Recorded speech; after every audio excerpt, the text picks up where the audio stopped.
ಗೆಲುವಿಗೆ ಶ್ರಮಿಸುವ ಧೀರರೇ. ವೇಷ ಭಾಷೆಗಳು ನೂರಾರು, ಎಲ್ಲಿ ನಾವು ಒಂದೇ. ವೇಷ ಕ್ಲೇಶಗಳ ದೂರ ಮಾಡಿ ಬನ್ನಿ ಎಲ್ಲ ಮುಂದೆ. ಭಾರತ ಮಾತೆ ನಿನಗೆ ವಂದನೆ, ಭೂಮಿಯಲ್ಲಿರುವ ಸ್ವರ್ಗ ನೀನೆ. ನಮ್ಮಯ ಜನುಮ ನಿನಗೆ ಅರ್ಪಣೆ, ಗಡಿಯನ್ನು ದಾಟಿ ಕೂಗಿ ಹೇಳು ಹೆಮ್ಮೆಯಲಿ. ಭಾರತ ಭಾರತ ಭಾರತ ಭಾರತ. ಪರಮ ಪೂಜ್ಯ ಡಾಕ್ಟರ್ ಜಿ ಅವರ ರಾಷ್ಟ್ರ ನಿರ್ಮಾಣ ಕಾರ್ಯಕ್ರಮಕ್ಕೆ ಶುಭ ಕೋರುವವರು ವೈಭವ್ ದಂಪತಿಗಳು, ಅಬುಧಾಬಿ.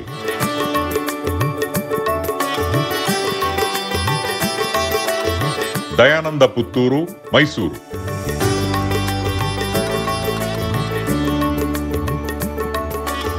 ಧನಶೇಖರ್, ತ್ರಿಮೂರ್ತಿ ದೇಗುಲ, Konanur.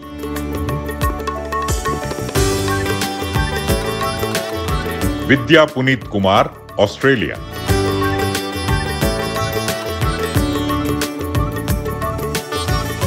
Sheetal, Bengaluru.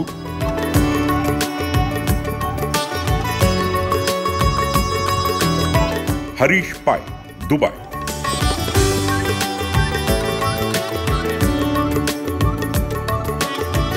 Deepa Baliga, Bengaluru.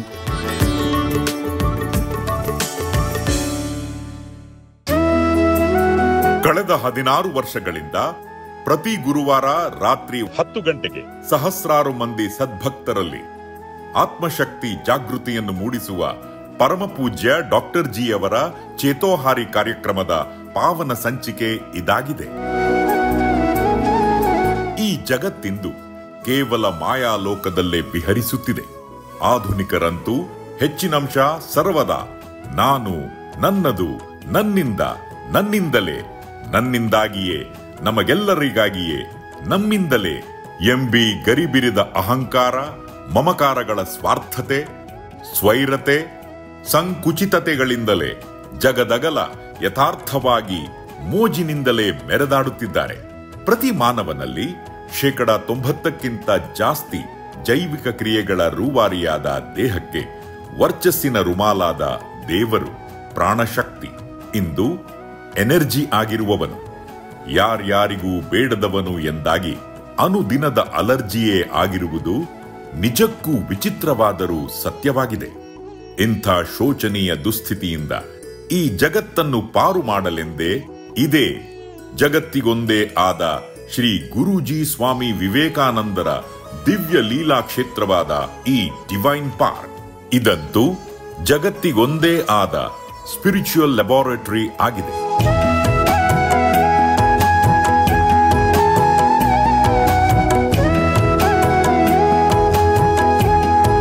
Spiritual healing hospital ಕೂಡ ಆಗಿದೆ ಎಂಬುದಂತೂ ತೆರೆದ ಸತ್ಯವಾಗಿದೆ.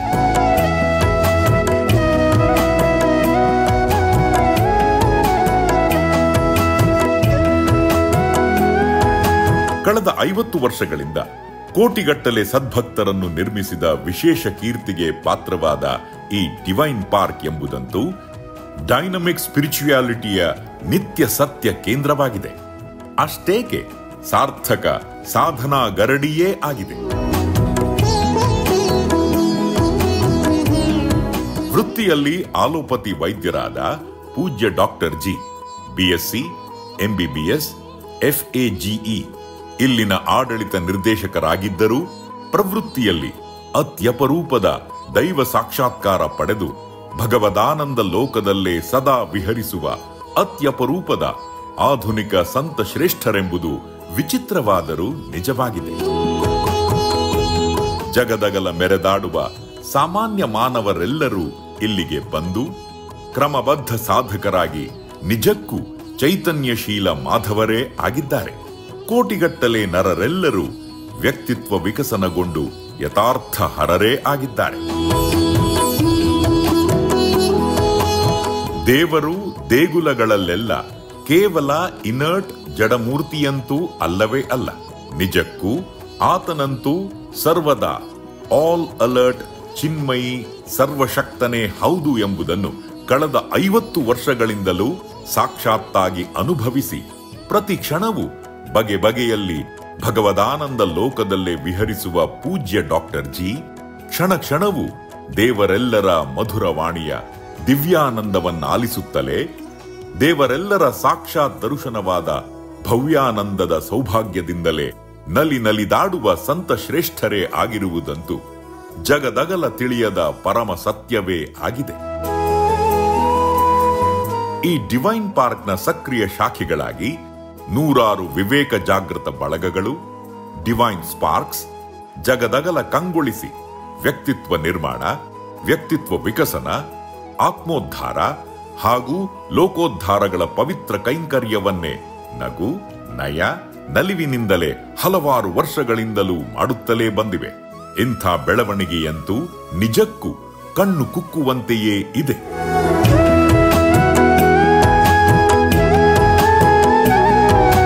ಪ್ರತಿ ಗುರುವಾರದ ಶ್ರೀ ಶಂಕರ ವಾಹಿನಿಯ ಮೂಲಕ ಪೂಜ್ಯ ಡಾಕ್ಟರ್ ಜಿ ಅವರು ಡೈನಮಿಕ್ ಸ್ಪಿರಿಚುಯಾಲಿಟಿಯ ಬಹುಮುಖಗಳ ಬಗ್ಗೆ ಭಕ್ತರೆಲ್ಲರ ಮನೆ ಹಾಗೂ ಮನಗಳಲ್ಲಿ ಅದ್ಭುತವಾಗಿ ವಿಹರಿಸುತ್ತಲೇ ಬಂದು ಜಗತ್ತಿನಲ್ಲಿ ನವ ಆಧ್ಯಾತ್ಮಿಕ ವಿಶಿಷ್ಟ ಕ್ರಾಂತಿಯನ್ನೇ ಮಾಡುತ್ತಲೇ ಬಂದಿದ್ದಾರೆ.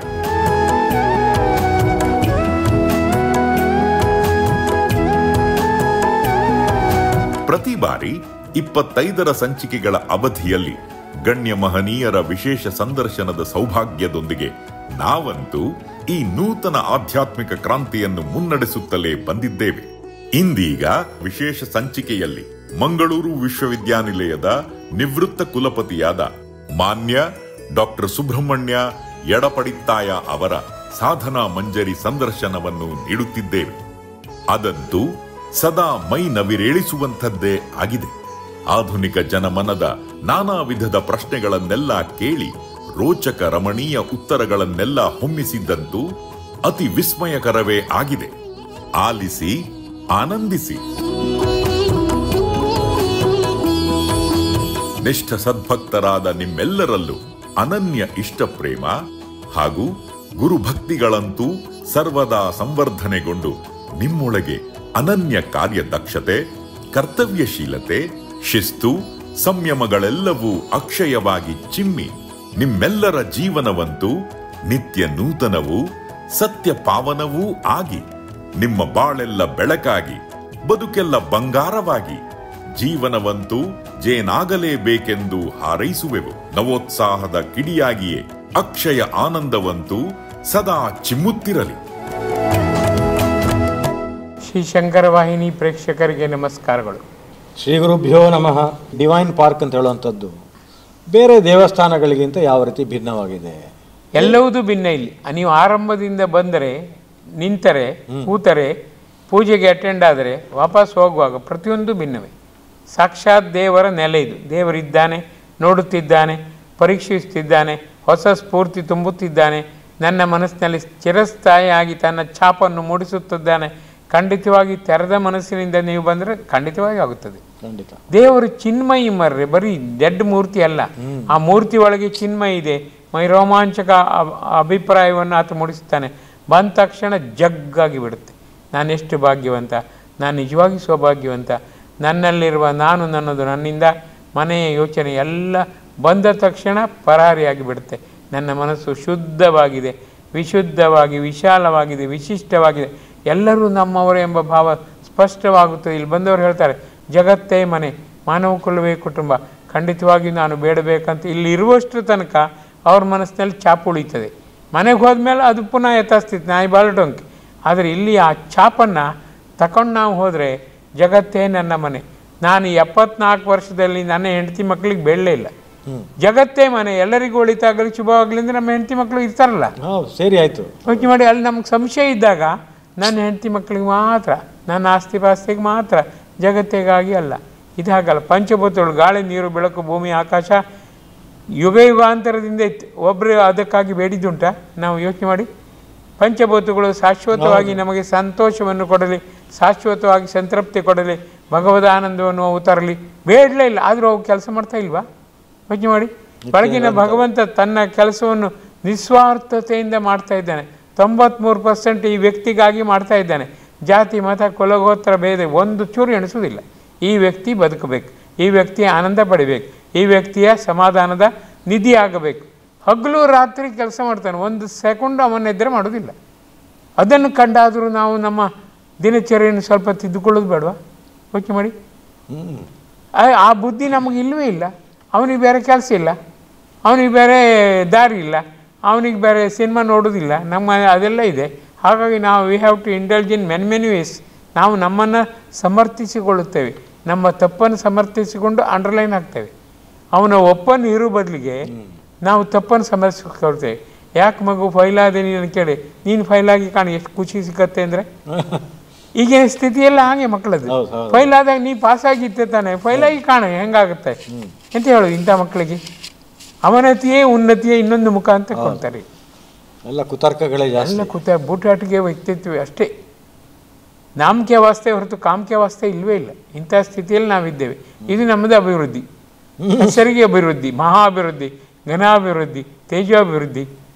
ನಾವು ಯೋಚನೆ ಮಾಡ್ತಾ ಹೋದಾಗೆ ಇವತ್ತು ಅವಿಭಕ್ತ ಕುಟುಂಬ ಕಾಣೋದಿಲ್ಲ, ಇಲ್ಲವೇ ಇಲ್ಲ, ಇಲ್ಲವೇ ಇಲ್ಲ.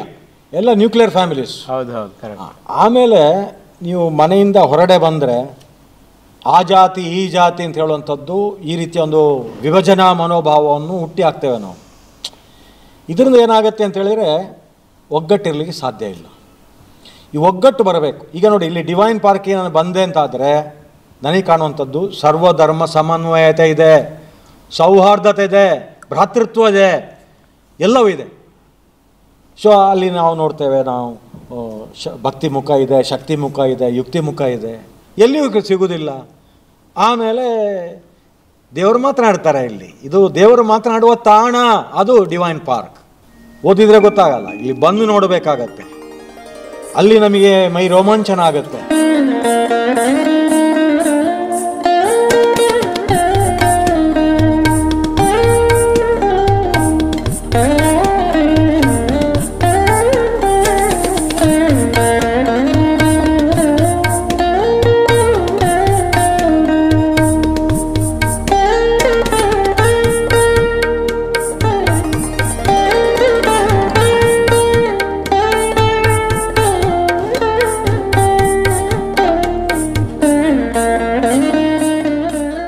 ಒಂದು ರೀತಿಯ ವೈಬ್ರೇಷನ್ ಇದೆ ಇಲ್ಲಿ, ನಾನೇ ಅನುಭವಿಸಿದ್ದು. ಎಲ್ಲ ಈ ರೀತಿ ಆಗಬೇಕಾದ್ರೆ ಒಗ್ಗಟ್ಟು ಸಮಾಜದಲ್ಲಿ ಹೇಗೆ ತರುವಂಥದ್ದು? ಈ ಜಾತಿ ನಿರ್ಮೂಲನ ಮಾಡಲಿಕ್ಕೆ ಆಗೋದಿಲ್ಲ, ಇನ್ನು 100 ವರ್ಷ ಆದರೂ ಕೂಡ. ಕಡಿಮೆ ಆಗೋದಿಲ್ಲ. ಯಾಕೆ ನಾವು ರಾಜಕೀಯ ಲಾಭಕ್ಕೋಸ್ಕರ ಈ ಜಾತಿಗಳನ್ನು ಇನ್ನೂ ಇದು ಮಾಡ್ತಾ ಇದ್ದೇವೆ. ಒಂದು ಜಾತಿಯನ್ನು ಇನ್ನೊಂದು ಜಾತಿ ಮೇಲೆ ಎತ್ತಿ ಕಟ್ಟುವಂಥದ್ದು. ಇಲ್ಲಿ ಹೇಗಾಗುತ್ತೆ? ಅಭಿವೃದ್ಧಿ ಹೇಗಾಗುತ್ತೆ? ಪ್ರಗತಿ ಹೇಗಾಗುತ್ತೆ? ಸಮೃದ್ಧಿ ಹೇಗೆ ಬರುತ್ತೆ? ಇಲ್ಲಿ ತಮ್ಮ ಅನಿಸಿಕೆ ಏನು? ಖಂಡಿತ ಹೌದು. ನನಗೂ ಮೌನವಾಗಿ ನಾನು ರೋಧಿಸುತ್ತಿದ್ದೇನೆ. ಅಭಿವೃದ್ಧಿ ಎಂಬುದು ನಿಜವಾಗಿ ಸರ್ವನಾಶ ಆಗ್ತಾ ಇದೆ. ಅಭಿವೃದ್ಧಿ ಹೆಸರಿನಲ್ಲಿ ಮೋಸ, ದಗ, ವಂಚನೆ ನಡೀತಾ ಇದೆ. ಕೇವಲ ಲಾಭಕ್ಕಾಗಿ ಅಭಿವೃದ್ಧಿ ಹೊರತು ಮತ್ತು ಯಥಾರ್ಥವಾಗಿ ಎಲ್ಲ ನಷ್ಟವೇ ಹೊರತು ಭ್ರಷ್ಟರು, ನಷ್ಟರು, ಕಷ್ಟರು ಇದೆಲ್ಲ ತುಷ್ಟರು ಇಲ್ಲವೇ ಇಲ್ಲ. ಆ ಸ್ಥಿತಿ ಆಗಿದೆ. ಇದಕ್ಕೊಬ್ಬ ಐಡಿಯಲ್ ಬೇಕವ. ಆ ವ್ಯಕ್ತಿ ನಾನು ಈ ರೀತಿ ಮಾಡಿದ್ದೇನೆ, ನಾನು ಗೆದ್ದಿದ್ದೇನೆ, ಭಗವಂತನ ಪಡೆದಿದ್ದೇನೆ, ಭಗವಂತನ ಮಾತನ್ನು ಕ್ಷಣ ಕ್ಷಣವೂ ಪಡೆಯುತ್ತಿದ್ದೇನೆ ಅಂತ ಅವ ಹೇಳಬೇಕು. ಅವನ ಕಾರ್ಯಕ್ರಮ ಜಗತ್ತಿನಾದ್ಯಂತ ಹೋಗಬೇಕು. ಇದನ್ನು ನಂಬಬೇಕು. ಬಿಲೀಫ್ ರಿಲೀಫ್, ಅಲ್ಲಿ ಮತ್ತೆ ಮಿಸ್ಚೀಫ್ ಇರಲೇಬಾರ್ದು. ಆ ಬಿಲೀಫ್ ದೃಢವಾಗಬೇಕು. ಆ ಬಿಲೀಫ್ ಎಂಬುದು ನಂಬಿಕೆ. ನನ್ನ ಅಮ್ಮ ಇವಳು ತಾಯಿ, ಅದನ್ನು ಕ್ವಶನ್ ಉಂಟಾ? ನೀನೇ ತಾಯಿ ಅಂತ ಹೇಳಲಿಕ್ಕೆ ಏನು ಸಾಕ್ಷಿ? ಅವಳು ಕಣ್ಣೀರು ಹಾಕ್ತಾಳೆ ಅಷ್ಟೇ. ಯೋಚನೆ ಮಾಡಿ. ನಮ್ಮ ವೈಜ್ಞಾನಿಕ ಮನೋಭಾವದ ಒಂದು ದೊಡ್ಡ ಕೊರತೆ ಅಂದರೆ ಏನು, ಏಕೆ, ಹೇಗೆ ಪ್ರಶ್ನಿಸು, ಉತ್ತರ ಸಿಕ್ಕಿದ್ರೆ ನಂಬು. ಈ ಭಾವನಾತ್ಮಕ ವಲಯಕ್ಕೆ ಉತ್ತರ ಸಿಕ್ಕುವುದೇ ಇಲ್ಲ. ಅದು ಭಾವನೆ ಅಂದರೆ ಯು ಶುಡ್ ಅಕ್ಸೆಪ್ಟ್ ಬ್ಲೈಂಡ್ಲಿ. ಒಂದಲ್ಲ ಒಂದು ಹಂತದಲ್ಲಿ ಅವಳೇ ಹೇಳ್ತಾಳೆ, ನಾನು ಹೆಂಗೆ ತಾಯಿ ಆದೆ ಗೊತ್ತಾ, ನಾನು ಯಾಕೆ ಮಾತಾಡೋದಿಲ್ಲ ಗೊತ್ತಾ, ನಂಗೆ ಶಬ್ದವೇ ಬರೋದಿಲ್ಲ. ನಿನ್ನ ಕಷ್ಟ ಕಂಡ ಅಮ್ಮ ಕಷ್ಟನ ಕಂಡು ಸಂತೋಷದಿಂದ ಹೇಳೋದುಂಟ. ಭಾರಿ ಮೌನದಲ್ಲಿ ಅಳ್ತಾ ಇರ್ತಾಳೆ. Unconditional love, unconditional love, forever, infinite. ಅಲ್ಲಿ ಫೈನೈಟ್ಸ್ ಅಲ್ಲ. ಆ ಭಾವನಾತ್ಮಕ ವಲಯವನ್ನು ನಮ್ಮ ಸಮಾಜದಲ್ಲಿ ವಿಜ್ಞಾನ ಕತ್ತರಿಸಿಬಿಟ್ಟಿದೆ. ಈಗ ಯೋಚನೆ ಮಾಡಿ, ನನ್ನ ಪೇಷಂಟ್ಸ್ ಬರ್ತಾರಲ್ಲ, ನಮ್ಮ ಮಗ ಆಸ್ಟ್ರೇಲಿಯಾದಲ್ಲಿ ಇದ್ದಾರೆ ಸರ್, ಕೈ ತುಂಬ ಸಂಬಳ, ನಿನ್ನನ್ನು ಯಾವಾಗ ನಾನು ವೃದ್ಧಾಶ್ರಮಕ್ಕೆ ಸೇರಿಸೋದು ಫೋನ್ ಮಾಡಿದ್ದೇನೆ ಸರ್ ಅಂತ. ಹೇಗಾಗಬೇಕು? 1 ತಿಂಗಳ ಅವಳಿಗೆ ಹಾರ್ಟ್ ಫೇಲ್ ಆಗುವ ಸ್ಥಿತಿಲಿ ಬಂದು ಒದ್ದಾಟ, ಬಿ ಪಿ ಡೌನ್ ಅಥವಾ ಇರುತ್ತೆ. ಮಗ ಸೇರಿಸ್ತಾನೆ, ರಾತ್ರಿ ಕನಸಿನಲ್ಲಿ ಹೇಳ್ತಾಳೆ ಮಗ ಬರ್ತಾನೆ, ವೃದ್ಧಾಶ್ರಮಕ್ಕೆ ಸೇರ್ತಾನೆ. ಮೊಮ್ಮಗನೊಟ್ಟಿಗೆ ಇರಬೇಕಂತ ಹೇಳಿದ್ರೆ ನಾನು ಮೊಮ್ಮಗನ ಕರ್ಕೊಂಡು ಹೋಗೋದು, ನನ್ನ ಕುಟುಂಬಕ್ಕೆ ನನ್ನ ಮೊಮ್ಮಗ ನಿಂಗಲ್ಲ ಅಂತ. ಇದು ವೈಜ್ಞಾನಿಕ ನಿಲುವು. ಅಲ್ಲಿ ಭಾವನಾತ್ಮಕ ವಲಯವೇ ಇಲ್ಲ. ಎಲ್ಲ ಸ್ಥಿತಿ ಬರುವ ತನಕ ಅಮ್ಮ ಬೇಕು. ಒಂದು ಸ್ಥಿತಿಗೆ ಅಮ್ಮ ಬೇದ್ಮೇ ಅಮ್ಮನನ್ನು ತುಳಿಯುವುದು ತನ್ನ ಮೇಲೆ ಇರೋದು. ಈ ಭಾವನಾತ್ಮಕ ವಲಯದಲ್ಲಿ ನಾವು ಸೋಲ್ತಾ ಇದ್ದೇವೆ. ಇನ್ನು ಮುಂದೆ ಸಮಾಜದಲ್ಲಿ ಪ್ರೀತಿ, ತಾಳ್ಮೆ, ಕ್ಷಮೆ, ಕರ್ತವ್ಯತೆ, ನಿಸ್ವಾರ್ಥತೆ, ಸಹಕಾರ ಮನೋಭಾವ, ಸ್ನೇಹ, ಸೌಹಾರ್ದ, ಸಾಮರಸ್ಯ ಖಂಡಿತ ಹೋಗುತ್ತದೆ. ಅದಕ್ಕೆ ಈಗಿಂದೀಗಲೇ ನಾವು ಚುರುಕಾಗಬೇಕು. ಮುಂಚೆ ನೋಡಿ, ಪಂಚತಂತ್ರದ ಕತೆ 1, 2, 3, 5ನೇ ಕ್ಲಾಸ್ವರೆಗೆ ಹೇಗಿರ್ತಿತ್ತು. ಈಗ ಪಂಚತಂತ್ರ ಕಥೆಯೇ ಇಲ್ಲ. ಹೌದು. ಆಗ ನೋಡಿ, ಗಿಳಿ ಮಾತಾಡುತ್ತೆ, ನರಿ ಮಾತಾಡುತ್ತೆ, ಹಂದಿ ಮಾತಾಡುತ್ತೆ. ಅದನ್ನ ಒಬ್ಬ ವ್ಯಕ್ತಿ ಯಾರು ಹಂದಿ ಮಾತಾಡುತ್ತೆ ಕೇಳಿದ್ದೀಯಾ ಆ ಮಕ್ಕಳು? ಈಗ ನೋಡಿ, ಹಂದಿ ಹೆಂಗೆ ಮಾತಾಡುತ್ತೆ? ಈಗ ನೋಡಿ, ಆ ಜಾಯಮಾನವೇ ಬದಲಾಗಿಬಿಟ್ಟಿದೆ. ಇದನ್ನು ನಾವೀಗ ಪುನಃ ನಾವು ಅಭಿವೃದ್ಧಿಗೊಳಿಸ್ಬೇಕಾದ್ರೆ ಆರಂಭದಿಂದ ಬರಬೇಕು. ಮನೆ ಮೊದಲ ಪಾಠಶಾಲೆ, ಜನನಿ ತಾನೇ ಮೊದಲ ಗುರು. ಹೌದು, ಅದಕ್ಕೆ ಥಿಯರಿ ಆಗಿಬಿಟ್ಟಿದೆ. ಈಗ ಜನನಿಗೆ ಏನೂ ಇಲ್ಲ, ಈಗ ಸಿನಿಮಾ ಗೀತೆ ಮಾತ್ರ ಇರುತ್ತೆ ಬಾಯಲ್ಲಿ ಅಷ್ಟೇ, ಮತ್ತೇನೂ ಇಲ್ಲ. ಇದಕ್ಕೆ ನಾವು ದೊಡ್ಡ ಹೋರಾಟ ಮಾಡಬೇಕಾಗತ್ತೆ. ಅದಕ್ಕೆ ಸ್ಪಿರಿಚುವಲ್, ಡೈನಮಿಕ್ ಸ್ಪಿರಿಚುವಾಲಿಟಿ ಬೇಕು. ಯಾರು ಸಾಧು ಸಂತರು ಮಠದಲ್ಲಿ ಮಾತಾಡ್ತಾರೆ ಅವ್ರು ಹೊರಗೆ ಬಂದು ಮನೆಯಲ್ಲಿ ದಾರಿ ತೋರಬೇಕು, ಮನೆಯಲ್ಲಿ ಇನ್ಫ್ಯೂಸ್ ಮಾಡಬೇಕು ಸ್ಟ್ರೆಂತನ್ನು, ಮನೆಯಲ್ಲಿ ಇಂಜೆಕ್ಟ್ ಮಾಡಬೇಕು ಅವರಿಗೆ ಹೊಸ ಸ್ಫೂರ್ತಿ ಶಕ್ತಿಯನ್ನು. ತಾಳ್ಮೆ ಇಲ್ಲವೇ ಇಲ್ಲ. ರ್ಯಾಶ್ನೆಸ್, ರೂಡ್ನೆಸ್ ಇದು ಆಳುತ್ತದೆ ನಮ್ಮ ಜಗತ್ತಿನ ಮುಂದೆ. ಅದಕ್ಕೆ ರ್ಯಾಶ್ಲೆಸ್ ಅಲ್ಲ, ರ್ಯಾಶ್ನಿಲ್ನೆಸ್ ಆಗಬೇಕು, ರೂಡ್ ನಿಲ್ನೆಸ್ ಆಗಬೇಕು. ಆ ಸ್ಥಿತಿಗೆ ನಾವು ಬೆಳವಣಿಗೆ ಆಗಬೇಕು. ಅದಕ್ಕೊಬ್ಬ ಆದರ್ಶ ಐಡಿಯಲ್ ಬೇಕು, ಐಡ್ಲಲ್ಲ. ಐಡ್ಲೆಲ್ಲ ಆಗಿದ್ದಾರೆ, ಐಡಿಯಲ್ ಬೇಕು. ಅವ ಕಾದಿ ಕಷ್ಟ ಕಾವಿಯಲ್ಲಿ ಸಿಗ್ತಾನೆ, ಅವನ್ನ ಹೊರಗೆ ಎಳ್ಕೊಂಡು ಬರಬೇಕು. ಅದಕ್ಕೆ ನಂಗೆ ಹೇಳಿದ್ದು, ನೀನು ಖಾದಿ ಧರಿಸಿ ಒಳಗೆ ಹೋಗಬೇಡ, ನೀನು ಸಂಸಾರಿಗಳ ಮಧ್ಯೆ ಆದರ್ಶ ಸಂಸಾರಿಯಾಗು, ಸನ್ಯಾಸಿಗಳು ಸೋತ ಕೆಲಸವನ್ನೆಲ್ಲ ನಿಂಗೆ ಕೊಡ್ತೇನೆ, ನೀ ಮಾಡು. ಈಗ ನಮ್ಗೆ ಹೇಳಿದ್ದಾರೆ, ವಿವೇಕವೀರಿಗೆ ಹೇಳಿದ್ದಾರೆ, ಜಗತ್ತನ್ನು ಸಾಮರಸ್ಯದ ಬೀಡಾಗಿ ಸೌಹಾರ್ದದ ನಾಡಾಗಿ ಚೇಂಜ್ ಮಾಡಿ, ನಾನಿದ್ದೇನೆ ನಿಮ್ಮ ಜೊತೆಗೆ, ಎದರಿಂದ ಎಳೆಯುತ್ತೇನೆ, ಹಿಂದಿನಿಂದ ದೂಡುತ್ತೇನೆ. ಯಾರು ಹೇಳ್ತಾರೆ?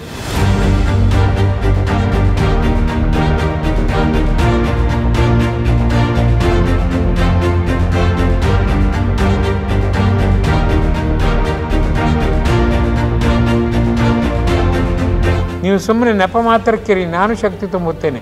ಶಕ್ತಿ, ಯುಕ್ತಿ, ಭಕ್ತಿ, ವಿಮುಕ್ತಿ, ವಿರಕ್ತಿಯು ತುಂಬಿ ಅದ್ಭುತ ಸಮಾಜವನ್ನು ನಾನು ನಿರ್ಮಿಸುತ್ತೇನೆ.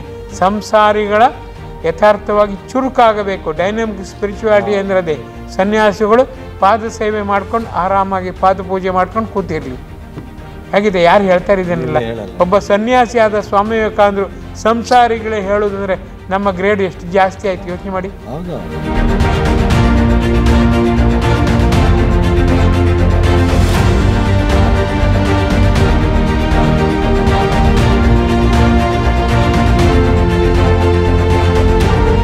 ಯಾವ ಸನ್ಯಾಸಿಗೂ ಸ್ವಾಮಿ ವಿವೇಕಾನಂದರ ಬಗ್ಗೆ ಬೇಡ. ಅವ್ರು ಮಾತಾಡ್ತಂದ್ರೆ ಇನಫ್ ಯಾಸ್ ಗಿವನ್, ಇನ್ನೇದಕ್ಕೆ ಮಾತಾಡ್ತಾರೆ?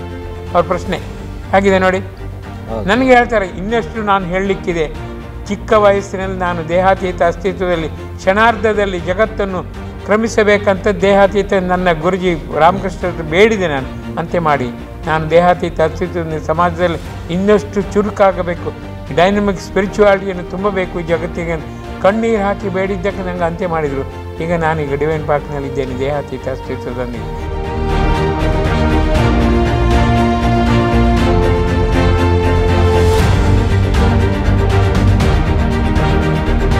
ಇದು ಸುಳ್ಳಂತ ಹೇಗೆ ಹೇಳ್ತೀವಿ? ನಾವು ಸ್ಪಷ್ಟವಾಗಿ ಅನುಭವದಿಂದ ನಾನಾ ಕೋಟಿಗಟ್ಟಲೆ ದರ್ಶನ ಪಡೆದವರು ಮಾತು ಕೇಳಿ ಪುಸ್ತಕ ರಾಶಿ 900 ಪುಸ್ತಕ ಇದೆ ನಮ್ಮದು.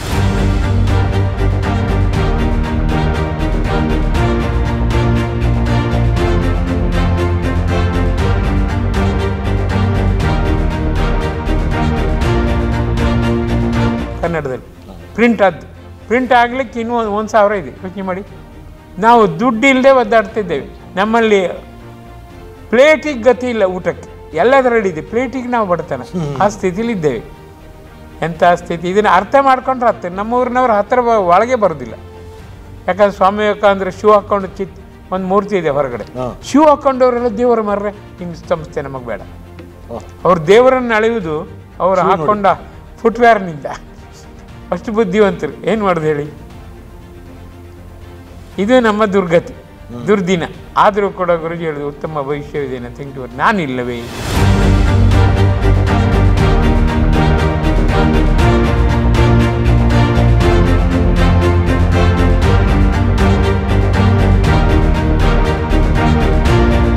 ಅದೇ ಅಷ್ಟೇ ಅವರು ಹೇಳೋದು.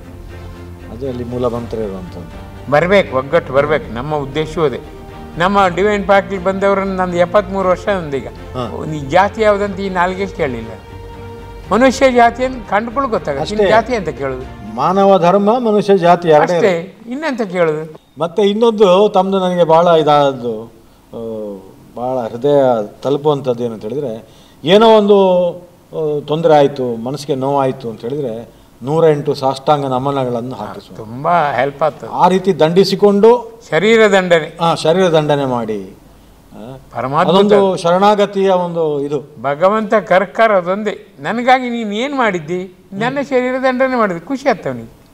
ನಿಜವಾಗಿ ಕರಗುವುದು ಅವನೇ, ಒಳಗಿನ ಪ್ರಾಣಶಕ್ತಿ. ಒಳಗಡೆ ಹೆಸರಿಗೆ ಮಾತ್ರ ನಾವು. ಅದ್ಭುತ ಅದೆಲ್ಲ.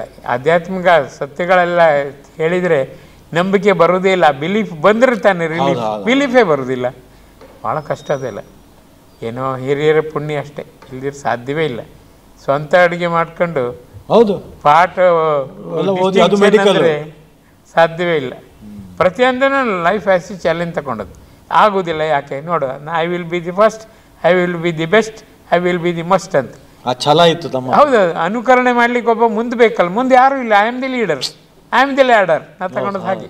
ಯಾರೂ ಇಲ್ಲ. ಅನಾಥನಾಗಿದ್ದೇನೆ, ಭಗವಂತ ನೀನು ನನ್ನಿಂದ ಸನಾತನಾಗಿ ಮಾಡ್ತಿದ್ದಾನೆ. ಹೌದು ತಾನೆ? ಹೌದು ಅಂತಾರೆ ಅವರು. ಮಗು ನಾನಿದ್ದೇನೆ, ಚಿಂತೆ ಬೇಡ. ಪ್ರತಿ ಕ್ಷಣದಲ್ಲೂ ಭಗವಂತನ ವಾಣಿ ಕೇಳ್ತಿದ್ದೇನೆ. ಅದ್ಭುತ ಸತ್ಯ. ಅದೇ ಆಧುನಿಕ ಯುಗದಲ್ಲಿ ಅದೇ ದೊಡ್ಡ ಸತ್ಯ. ಆದರೆ ನಮ್ಮ ಪುರೋಹಿತರೆಲ್ಲ ಅದಂತ ಅರ್ಥ ಮಾಡ್ಕೋಬೇಕು. ಇದೊಂದು ನನಗೆ ದೊರಕಿದಂಥ ಅದ್ಭುತ ಅವಕಾಶ ಡಾಕ್ಟರ್ ಜಿ ಅವರೇ. ನನಗೂ ಕೂಡ. ಯಾಕೆ ನಾನು ನೆನೆಸಲಿಲ್ಲ ಇಂಥ ಒಂದು ಅವಕಾಶ ನನ್ನ ಪಾಲಿಗೆ ಬಂದು ಒದಗುತ್ತದೆ ಅಂತ ಹೇಳುವಂಥದ್ದು. ಅದನ್ನು ನಾನು ಅನುಭವಿಸಿದ್ದೇನೆ. ಪುನಃ ಇಲ್ಲಿ ಬರುವಾಗ ಆಯಿತು. Very good. ಬರ್ತಾ ಇರಿ. ಬರುವ ಕ್ಷಣ ಈ ಥರ ಬರಲಿ ಸದಾಕಾಲ. ಸವಿ ನೆನಪು ನಮಗೆ ಹೊಸ ಉತ್ಸಾಹವನ್ನು ಕೊಡಲಿ. ಉತ್ಸಾಹದ ತೇಜಪುಂಜವಾಗಿ ಕೀರ್ತಿಯ ಕಲಶದಲ್ಲಿ ಸದಾಕಾಲ ನಲಿಯುವಂತೆ ಭಗವಂತನ ವಿಶೇಷ ಬಂಪರ್ ಕೃಪೆ ಮಾಡಲಿ. ಆ ದಿನಗಳು ಪರಸ್ಪರ ನಮಗೆ ಎಣಿಸ್ಕೊಂಡೇ ಖುಷಿ ಕೊಡಲಿ. ಬಂದು ಖುಷಿ ಅಲ್ಲ, ಎಣಿಸ್ಕೊಂಡ್ರೆ ಖುಷಿ. ಹಾಗಾಗಿ ಅದ್ಭುತ ಆಗಬೇಕು. ನೋಡೋಣ. ಈ 2 ಗಂಟೆಗಳ ಕಾಲ ನಮ್ಮ ಮುಂದೆ ಇದ್ದೀರಿ. ನಿಮ್ಮ ನಾನಾ ಬಿಡುವಿಲ್ಲದ ದಿನಚರಿಯಲ್ಲಿ ಸಿಂಧುವಾದ ನೀವು ಬಿಂದುವಿಗಾಗಿ ಆ ರೀತಿ ಸಮಯವನ್ನು ಕೊಟ್ಟಿದ್ದೀರಿ. ನನಗೆ ಎಣಿಸ್ಕೊಳ್ಳಿಕ್ಕೆ ಸಾಧ್ಯವಾಗುವುದಿಲ್ಲ. ನಾನೆಷ್ಟು ಭಾಗ್ಯವಂತ ಆ ದೃಷ್ಟಿಯಿಂದ. ಏನೇ ಆಗಲಿ, ನಾನಾ ರೀತಿಯ ಆಳಕ್ಕೆ ಡಿಗ್ಗಿಂಗ್ ಡೀಪ್, ಡೈವಿಂಗ್ ಡೀಪ್ ಆಗಿ ಆಧ್ಯಾತ್ಮಿಕ ಸಾಗರದಲ್ಲಿ ಹನಿ ಆನಂದವನ್ನಾದರೂ ಪಡೆಯುವುದು ಹೇಗೆ ಎಂಬುದನ್ನು ಜಗತ್ತಿಗೆ ತೋರಿಸಿದ್ದೀರಿ. ಏನೇ ಆಗಲಿ, ಶ್ರೀ ಗುರುಜಿ ಸ್ವಾಮಿ ವಿವೇಕಾನಂದರು ಜೊತೆಗೆ ಎಲ್ಲ ದೇವದೇವರು ಸಾಕ್ಷಾತ್ತಾಗಿ ಈ ಜಗತ್ತಿನಲ್ಲಿ ಕಲಿಯುಗದಲ್ಲೂ ಕೂಡ ತಮ್ಮ ಲೀಲೆಯನ್ನು ಸ್ಪಷ್ಟವಾಗಿ ತೋರಿಸುತ್ತಿದ್ದಾರೆ. ಸೋತದ್ದು ನಾವು, ನಮ್ಮ ಒಳಗಣ್ಣನ್ನು ನಾವು ಮುಚ್ಚಿಕೊಂಡಿದ್ದೇವೆ. ಖಂಡಿತ ಹೊರಗಿನಲ್ಲೇ ನಾವು ಐ ಭಾವದಿಂದ ಈ ಖಂಡಿತವಾಗಿ ಮುಚ್ಚಿಕೊಂಡು ಭಗವಂತನ ದೈವ ನಿಂದೆಯನ್ನು ಸಂತೋಷದಿಂದ ಮಾಡಿ ನಾನಾ ಕುಕರ್ಮದ ನಾನಾ ಹಂತಗಳಲ್ಲಿ ನಾವು ನರಳುತ್ತಿದ್ದೇವೆ. ಆ ರೀತಿ ಜಗತ್ತು ಇನ್ನಾದರೂ ಕಣ್ಣು ತೆರೆಯಬೇಕು. ಒಳಕಣ್ಣನ್ನು ತೆರೆದುಕೊಂಡು ತನ್ನ ದಿವ್ಯತನವನ್ನು, ತನ್ನ ದಿವ್ಯಾತ್ಮನ ಆ ಲೀಲೆಯನ್ನು ಸದಾಕಾಲ ಅನುಭವಿಸುವ ಆ ಸುಸಂಧಿ ಎಲ್ಲರಿಗೂ ಬರಬೇಕು.